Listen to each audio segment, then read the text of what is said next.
రుద్రతాండవం తప్ప ఏమీ లేదు సినిమాలో. ఒక్క రుద్రతాండవే. ఇప్పుడు వరకు తెగిన టికెట్లు అన్ని ప్రభాస్ అన్న పేరు మీదే. మంచు విష్ణు చరిత్ర అదేమంటారు, ఆయన కెరియర్ లో ఎప్పుడు ఇన్ని టికెట్లు అమ్ముడిపోతాయని కూడా కల్లో అనుకోడు ఆయన.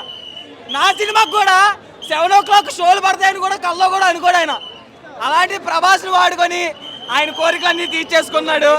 కలెక్షన్స్ కూడా బాగా సెట్ చేస్తాడు. ఆల్రెడీ రుద్రతాండవం ఆడుతుంది కాబట్టి ఫస్ట్ హాఫ్ ఎవరు రాకండి అమ్మా సినిమాకి, సెకండ్ హాఫ్ నుంచే రండి.